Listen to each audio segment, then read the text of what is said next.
Hello বন্ধুরা, আজকে আমরা আবার দেখব অঙ্কের একটা শর্টকাট ট্রিক। তো দেখো, একটা অঙ্ক দেওয়া আছে। কি আছে না, একটি ট্রেন 36 কিমি/ঘন্টা বেগে দাঁড়িয়ে থাকা একজন ব্যক্তিকে 10 সেকেন্ডে অতিক্রম করে। ট্রেনটি 55 মিটার দীর্ঘ একটি প্ল্যাটফর্মকে অতিক্রম করতে কত সময় নেবে? তাহলে 36 কিমি/বেগে যাচ্ছে, 10 সেকেন্ডে অতিক্রম করছে। তো এটা আমরা একটা জেনে রাখি যে নিজেকে বা কোনো একটা ব্যক্তিকে অতিক্রম করা মানে ট্রেন নিজেকে অতিক্রম করা, মানে নিজের দৈর্ঘ্যটাকে অতিক্রম করা।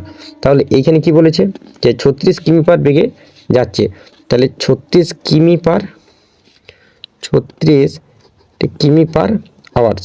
এটাকে আমরা কি করব, 5/18 দিয়ে গুণ করে দিলে মিটার/সেকেন্ড হয়ে যায়।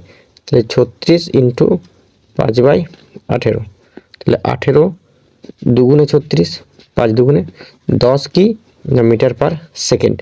ঠিক আছে, এবারে লোকটাকে কতক্ষণে অতিক্রম করছে? 10 সেকেন্ডে। ঠিক আছে, তাহলে ডিস্টেন্স কত যাচ্ছে? তাহলে ডিস্টেন্স সমান কি জানি না, টাইম ইন্টু স্পিড। তাহলে 10 সেকেন্ড অতিক্রম করছে, আর কত করে যাচ্ছে? 10 মিটার/সেকেন্ড করে। তার মানে 10 × 10, তাহলে কত ডিস্টেন্স হচ্ছে? 100 মিটার।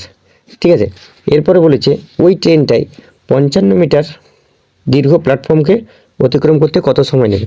তাহলে 55 মিটার দীর্ঘ প্ল্যাটফর্ম মানে টোটাল ডিস্টেন্সটা কত কভার করছে? 100 মিটার। এটা কার? এটা ট্রেনের দৈর্ঘ্য।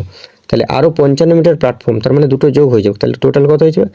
100 প্লাস হচ্ছে 55। টোটাল ডিস্টেন্স কত হলো? 155। তাহলে আমরা কত করে দেখলাম যে কত করে যাচ্ছে না 10 মিটার/সেকেন্ড করে। তাহলে এটা 10 দিয়ে ভাগ করে দিচ্ছি। ঠিক আছে, তাহলে এটা কি কত পাবো না 15.5 বা 15/1/2। অপশান বি সঠিক অ্যান্সার। আশা করি বুঝতে পেরেছো কী করলাম। আরেকবার দেখো, 36 কিমি/আওয়ার্স বেগে যাচ্ছে, তাহলে সেইটাকে আমরা কী করলাম, আগে মিটার/সেকেন্ডে কনভার্ট করলাম। কারণ কি না 10 সেকেন্ডে যাচ্ছে। ঠিক আছে, তাহলে সেকেন্ডের সাথে ইউনিটগুলোকে এক করলাম, ওই জন্য 5/18 দিয়ে গুণ করে দিলাম। এরপরে কী করলাম, আমরা কি জানি ডিস্টেন্স সমান হচ্ছে টাইম ইন্টু স্পিড। তাহলে 10 × 10 করলে কত হলো? 100 মিটার।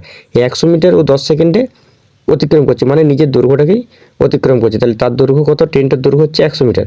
আর 55 মিটার প্ল্যাটফর্মটাকে অতিক্রম করলে কী হবে, মানে ট্রেনের দৈর্ঘ্য প্লাস হচ্ছে প্ল্যাটফর্মের দৈর্ঘ্য। এটাকে কত মানে 10 মিটার/সেকেন্ড যাচ্ছে, তাহলে ওই জন্য 10 দিয়ে ভাগ করলাম। ঠিক আছে, এই কত বেরোলো? 15.5 বা 15/1/2। এটা হচ্ছে অপশান বি। আশা করি বুঝতে পেরেছি। যদি বুঝতে পেরেছো তো চ্যানেলটিকে অবশ্যই সাবস্ক্রাইব করে রাখো, আর লাইক, কমেন্ট আর শেয়ারটা একটু করে দিও। Thank you.